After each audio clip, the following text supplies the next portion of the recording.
আউযু বিল্লাহি মিনাশ শাইতানির রাজিম। বিসমিল্লাহির রহমানির রহিম। নাহমাদুহু ওয়া নুসাল্লি আলা রাসূলিল কারীম। আম্মা বাদ। দেশ এবং দেশের বাইরে যে যেখান থেকে আজকে হাফিজ কবিরাজ মিডিয়ার সাথে যুক্ত আছেন তাদের সকলকে জানাই আন্তরিক শুভেচ্ছা, অভিনন্দন এবং সালাম। আসসালামু আলাইকুম ওয়া রাহমাতুল্লাহি ওয়া বারাকাতুহু। কেমন আছেন সবাই? আশা করি সবাই ভালো আছেন। আলহামদুলিল্লাহ, আপনাদের দয়ায় আল্লাহর রহমতে আমিও ভালো আছি এবং আমার টিমের সবাই ভালো আছে। মূলত বিগত ২-৩ দিন যাবৎ দেখতেছেন একটা কাজ নিয়ে বসে আছি। সেই কাজটা খুবই মারাত্মক লাগতেছে আমার কাছে এবং এই কাজের একটা বিশেষ কোনো গুরুত্বপূর্ণ কাজ আমার কাছে হয়তোবা দাবি হইতে পারে। তো মূলত সেই কাজটা নিয়ে কিন্তু আমি অনেক টেনশনের মধ্যে আছি এবং এই কাজটা শেষ না হওয়া পর্যন্ত আমি মনের কাছ থেকে শান্তি পাচ্ছি না। তো এই কারণে কিন্তু আমার থেকে সাহাবী হুজুর কিন্তু আমার থেকে সময় চাইছিল। সময় চাওয়ার পরে কিন্তু আমি সেই অনুযায়ী দরবেশ হুজুরকে দিয়ে তার কাছে একটা বার্তা প্রেরণ করছি এবং সেটা কিন্তু আমি কমিউনিটি পোস্টের মাধ্যমে জানিয়ে দিছি। তো মূলত সেই কাজটা আমি জানি না যে আসলে দরবেশ হুজুর এ পর্যন্ত কোন পর্যন্ত নিয়ে গেছে। এই কাজটা যদি আসলে দরবেশ হুজুর যদি সঠিকভাবে না করতে পারে, তার কাছে যে বার্তাটা আছে সেটা যদি প্রেরণ করতে না পারে, এটা কিন্তু দেখা যাচ্ছে যে আমারও কাজটা করা কঠিন হয়ে যাবে। কারণ সাহাবী হুজুর আসলে কোন পর্যায়ে আছে ওটা কিন্তু আমি এখনো দেখতে পারি নাই। ওখানে লাখ লাখ জিন আছে, তাদের সাথে বৈঠক করবে, তাদের সাথে কথা বলবে, তাদের সম্পূর্ণ সবার মন একত্রিত করে কিন্তু এই কাজটা উনি হাতে নেবে। তো যাই হোক, আমি চাবো যেন উনি আমার কাছে যে বিশেষ কোনো কাজের জন্য দাবি করবে সেই কাজটা যেন আমি সঠিকভাবে সম্পন্ন করতে পারি এবং আমার কিন্তু মনের কাছে আমি নিজেও চাইছি যে সাহাবী হুজুর যে আবদারটাই আমার কাছে করুক, কারণ আমাকে উনি গ্যারান্টি দিয়ে বলছে যে তোর কোনো ক্ষতি বা তোর সাথে যারা থাকে তাদের কোনো রকম ক্ষতি কোনো সময় হবে না। তো যাই হোক, আমি কিন্তু এই এই দিকটা বিবেক বিবেচনা করেই, কারণ বিগত দিনে আমি বেশ কয়েকবার বিপদে পড়ে গেছি দরবেশ হুজুরের কথা না শুনে। তো মূলত আজকে দরবেশ হুজুরকেই ডাকবো, ডাকার পরে ওনার সাথে কথা বলবো এবং সেই তার কাছে যে বার্তাটা পাঠাইছিলাম উনি সেই বার্তা অনুযায়ী কতটুকু কাজ করছে সেটা কিন্তু তার মুখ থেকে শোনার পরেই কিন্তু আমি সাহাবী হুজুরকে হাজির করবো ইনশাল্লাহ। সবাই দোয়া করবেন। আর দেখতে পাচ্ছেন সাথে সামনে আছে মাশরাফি, আসসালামু আলাইকুম। ক্যামেরায় আছে আরিফ, আসসালামু আলাইকুম। পাশে আছে শাহেদ। আসসালামু আলাইকুম। তো যাই হোক, দোয়া করবেন যেন আজকের কাজটা সঠিকভাবে সম্পন্ন করে এখান থেকে যাইতে পারি। মাশরাফি, জি ভাই। প্রস্তুত আছো? জি ভাই। এই আক্রমণটা কিন্তু তোমার উপরে প্রথম হয়, ঠিক আছে? হওয়ার পরেই কিন্তু মোটামুটি ধীরে ধীরে সবকিছু আমরা জানতে পারতেছি।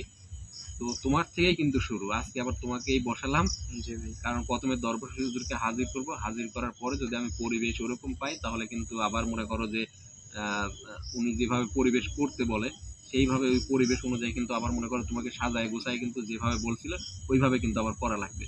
তো যাই হোক, আপাতত আমি দরবেশ হুজুরকে হাজির করব। হাজির করার পরে তার সাথে একটু কথা বলে আমি আসলে ওই পর্যন্ত যাব যে এই বিষয়টা এখন কোন পর্যন্ত আছে, সাহাবী হুজুরকে আসতে পারবে কি না, এটা কিন্তু জানবো। তুমি প্রস্তুত? জি ভাই। ঠিক আছে। আউযু বিল্লাহি মিনাশ শাইতানির রাজিম। বিসমিল্লাহির রহমানির রহিম।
আসসালামু আলাইকুম ওয়া রাহমাতুল্লাহি ওয়া বারাকাতুহু। ওয়ালাইকুম আসসালাম। কেমন আছেন দরবেশ হুজুর? আলহামদুলিল্লাহ ভালো। তুই কেমন আছিস? আলহামদুলিল্লাহ, আল্লাহর কাছে শুকরিয়া আদায় করতেছি, আমি ভালো আছি। বিষয় হচ্ছে আপনাকে যে কারণে ডাকলাম, মনে কষ্ট নিয়ে থাকলে আমি ক্ষমা চাচ্ছি। তো মূলত আপনাকে যে কাজটা আমি দিয়েছিলাম হ্যাঁ। সাহাবী হুজুরকে কিছু অবগত করার জন্য, সেই কাজটা আসলে আপনার দ্বারা কতদূর হয়েছে বা আমি কি আসলে সাহাবী হুজুরকে ডাকতে পারবো, আপনি যদি বলতেন সে বিষয়টা নিয়ে। হ্যাঁ, তুই আমাকে কাজ দিয়েছিলি। আমি সেই কাজটা নিয়ে সেখানে সাবিজিনের কাছে গেছিলাম। জি। তারা তোকে নিয়ে 2 দিন যাবত আলোচনা করছে। সাবিজিনের কাছে যত জিন আছে তাদেরকে সবাইকে নিয়ে আলোচনা করছে। মনে করি যে যত জিন আছে তার তো সবাই তো মানবে না তোকে। এটা না, আসলে সবার ক্ষেত্রে এটা মানা সম্ভব হয়তো বা হবে না, কারণ উনি বলছে যে লাখ লাখ জিন আছে। হ্যাঁ এখন হয়তো বা তার মধ্যে ঘাড়তেরা জিনও থাকবে, সহজ সরল জিনও থাকবে, ভালো জিন থাকবে, খারাপ জিন থাকবে, এটাই তো স্বাভাবিক। হ্যাঁ আসলে মূলত ওনাকে যে মহাগুরু বা সাহাবী জিন বা যেটাই বলি, উনি একজন হাফেজ, মুফতি, মাওলানা। তো আসলে উনার ক্ষেত্রে হয়তো বা দেখা যাচ্ছে সবাইকে তার কাছে যেগুলো আছে, কেউ খারাপ চাচ্ছে, কেউ ভালো চাচ্ছে। এখন এইসব সব দিক বিবেচনা করেই কিন্তু দেখা যাচ্ছে তার ওখান থেকে আমার কাছে আসা লাগবে। তো মূলত উনি কি আপনাকে কোনো বিশেষ কোনো কিছু কি বলছে যে হয়তো বা আজকে যাইতে পারবো না বা এরকম কোনো কিছু কি? হ্যাঁ বলছে যে আজকে সে আসতে পারবে না, কারণ তোকে নিয়ে তারা আলোচনা করছে। এখনো 1-2 দিন তারা আলোচনা করবে, তারপরে আমার কাছে জানাবে। তখন তুই আমাকে ডাকবি, আমি তোকে জানাই দেব তাকে কবে তুই ডাকবি, তারপরে আসবে সে। আচ্ছা, আপনি যে ওখানে গেছিলেন, যাওয়ার পরে ওদের যে কার্যক্রম বা তাদের যে আচার আচরণ বা তাদের সামনের কি পদক্ষেপ, ঠিক আছে, এইগুলার বিষয়ে কি কোনো কিছু বুঝতে পারছেন যে হয়তো বা সামনে হ্যাঁ আমি সবই বুঝতে পারছি। তোকে যে বিশেষ কাজটা দিতে চাইছে তুই সেটা করতে পারবি, সমস্যা নেই। এর আগে তুই আমার কথা অমান্য করছিস, তুই সমস্যায় পড়ছিস, বিপদে পড়ছিস, কিন্তু আমি এবার নিশ্চিত আছি, আমি তোর পাশে আছি, কোনো সমস্যা হবে না। এই কাজটা তার কাজটা খুব তাড়াতাড়ি করে দিবি। আলহামদুলিল্লাহ। বিশেষ যে কাজের কথা আসলে বলছে বা আমার কাছে কিন্তু এখনো সে প্রকাশ করে নাই যে আসলে কি একটা বিশেষ কাজ, তার অসম্পূর্ণ কাজ, তার স্বপ্নের একটা কাজ। ঠিক আছে, উনি 1700 বছর যাবৎ যেটা মনের মধ্যে ধারণ করে আছে, সেই কাজটা আমাকে সে জানাবে যে আসলে কি ধরনের কাজ বা এরকম কোনো কিছু আপনি কি মানে আন্দাজ করতে পারছেন বা আপনার আইডিয়ায় কোনো কিছু আসছে যে আসলে কি ধরনের কাজের কথা বলবে? আমার কিন্তু এই বিষয়টা নিয়ে মানে আমি টেনশন অনুভব করতেছি অনেকটাই। না, এ বিষয়ে আমি কিছুই জানি না। তাহলে এই কাজটা নিয়ে কি আমি দ্বিধাদ্বন্দ্বের মধ্যে পড়ে যাব না? না, আমি নিশ্চিত আছি, কারণ তাদের ব্যবহার আমার ভালো লাগছে।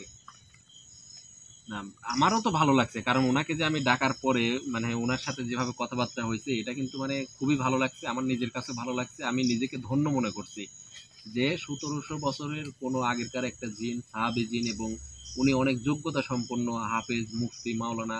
উনার তো যোগ্যতার কোনো অভাব নেই, মাশাল্লাহ। উনি একজন বয়স্ক বৃদ্ধ একটা জিন। উনি আসলে আমার সামনে যে বসেছিল, এটা মানে আমি নিজেকে ধন্য মনে করছিলাম ওই সময়তে। তো যাই হোক, আপনি আমার সাথে আছেন এতেও আমি ধন্য। আপনি আবার নিজেকে মানে ভাইবেন না যে হাফিজের কাছে আমি আছি, হাফিজ আমাকে ছোট করে দেখতেছে, না। আপনি নিজেও কিন্তু জানেন যে আসলে তার কতটুকু যোগ্যতা সম্পন্ন সেই জিনটা। হ্যাঁ আমি সবই জানি, আমি সবই বুঝতে পারছি সেখানে গিয়ে। আমি তো তোকে বলছি তোর পাশে আছি, কোনো সমস্যা হবে না। সে একজন ভালো জিন, সে সাহাবী জিন, জি, জি। কোনো ক্ষতি করবে না, তোর তোর কোনো বিপদ হবে না। আমি তোর পাশে আছি। সে যেই বিশেষ কাজটা তোকে দিবে, তুই শেষ কাজটা খুব তাড়াতাড়ি করে দিবি। কিন্তু এই যে বিশেষ যে কাজটার কথা বলতেছেন, আর মানে আমি চাইছিলাম কি যে উনি আজকেই আসুক আমার কাছে, আমার সামনে আসুক আজকেই।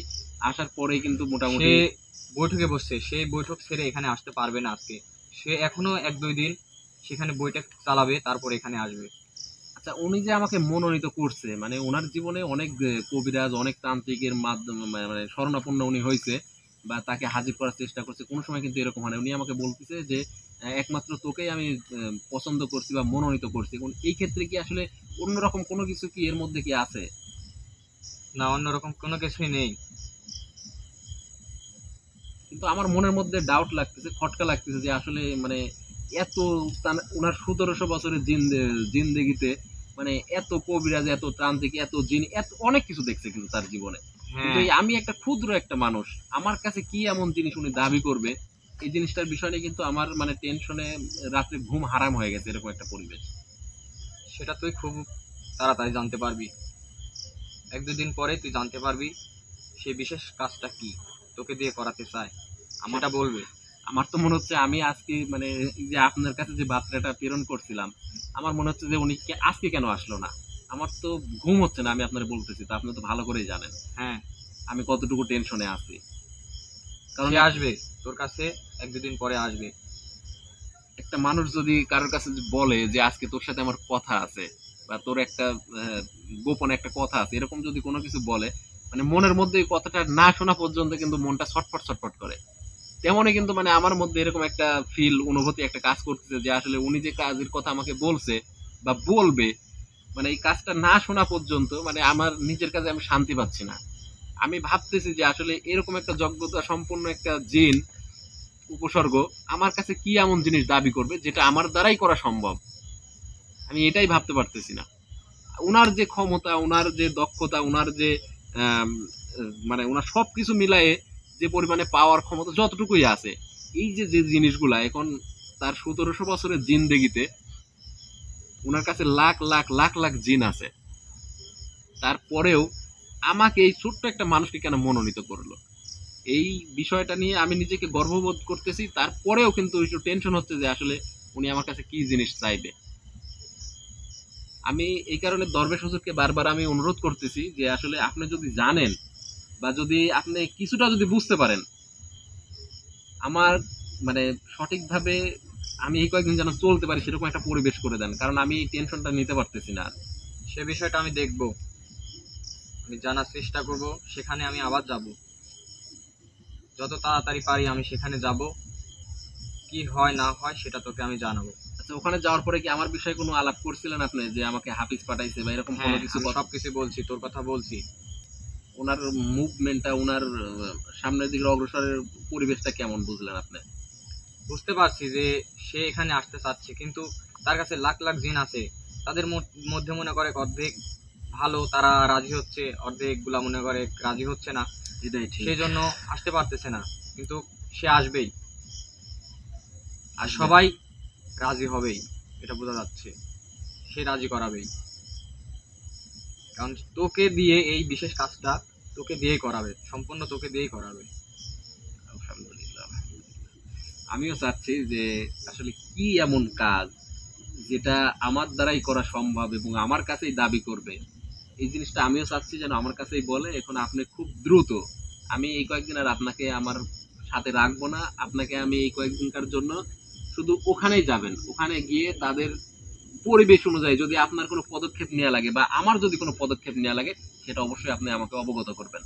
কারণ আমি ইনশাআল্লাহ। চাচ্ছি যেন আপনি ওখানে গিয়ে তাদের যদি কোনো কোনো জিনের কোনো উপসর্গর যদি মন মালিন্য হয়েও যায় বা এরকম যদি কোনো কিছু হয়ে যায় যে হয়তো বা আমরা দরবেশ সাহাবী হুজুরের সাথে থাকবো না, এরকম যদি কোনো মুভমেন্টটা হয়ে যায়, ওখানে ঠিক করার দায়িত্ব আপনার। এবং যদি আমার যদি হস্তক্ষেপ সেখানে প্রয়োজন পড়ে, অবশ্যই আপনি আমাকে জানাবেন। ঠিক আছে। আর আপনার কাছে অনুরোধ, আপনি যদি কিছু পরিমাণ যদি জানতে পারেন যে আসলে সেই বিশেষ কাজটা কি, ওটা কিন্তু অবশ্যই অবশ্যই আমি তোকে খুব তাড়াতাড়ি সেটা জানিয়ে দেবো আগে। হ্যাঁ হ্যাঁ, অবশ্যই কিন্তু খুব দ্রুত। ঠিক আছে, বিশেষ কি কাজটা আমাকে দিয়ে করাবে বা আমার কাছে কি দাবি করবে, এটা না জানা পর্যন্ত কিন্তু আমার মানে ঘুম খাওয়া সবকিছু হারাম হয়ে গেছে। সেটা বুঝতে পারছি। আপনি খুব দ্রুত এই কাজটা করবেন, আপনার কাছে আমার অনুরোধ। ঠিক আছে। তাহলে আমি কি করবো, আজকে আর তাকে ডাকবো না? না, তাকে আজকে ডাকবি না, আজকে না, আজকে 2 দিনের মধ্যে তাকে ডাকবি না, তোকে আমি জানাবো সেটা। 2 দিন কথা বলছেন, এখন এই 2 দিনের আগে যদি পরিবেশটা হয়ে যায়? পরিবেশটা হয়ে গেলে তো সেটা তো তোকে আমি জানাবোই, আমি তো সেখানে যাবই। আলহামদুলিল্লাহ, আলহামদুলিল্লাহ। আচ্ছা ঠিক আছে, অবশ্যই। তাহলে আমি আপনার দিকে আমি চেয়ে থাকলাম, আপনি আমি আমি বুঝবো যে আপনি যে কোনো মুহূর্তে আপনি আমাকে জানাইতে পারেন। হ্যাঁ, তোকে আজকেও আমি জানাতে পারি। হ্যাঁ এটাই, ও যদি আজকে পরিবেশ হয় আজকে জানাবেন, অথবা আগামীকালকে পরিবেশ হলে আগামীকালকে জানাবেন। যে কোনো হ্যাঁ। মুহূর্তে আপনি ওখান থেকে মানে গ্রিন সিগন্যাল পাবেন, হ্যাঁ, সবুজ সিগন্যাল পাবেন, আপনার সাথে সাথে কিন্তু আমার জানাই দিবেন। ঠিক আছে। এটা কিন্তু আপনার কাছে আমার অনুরোধ। ঠিক আছে। ঠিক আছে, আপনি ভালো থাকবেন, সুস্থ থাকবেন। আপনাকে বিদায় করে দিচ্ছি, আর বেশি সময় নিচ্ছে না, কারণ আমরা যে কাজের উদ্দেশ্যে আসছিলাম সেই কাজটাই কিন্তু মানে সম্পূর্ণ হলো না। আমি চাইছিলাম মানে সাহাবী হুজুরকে ডাকবো, ডাকার পরে তার সাথে বিশেষভাবে কথা বলবো, ওনার কাছে সেই কথাটা জানবো। এই কারণে কিন্তু মূলত আজকে আবার বসছিলাম। তো দরবেশ হুজুরের যে কথাবার্তাগুলো বললো, এখন আর আমি তাকে ওনাকে ডাকার পরে আর বিভ্রান্ত মানে ফেলাইতে চাচ্ছি না।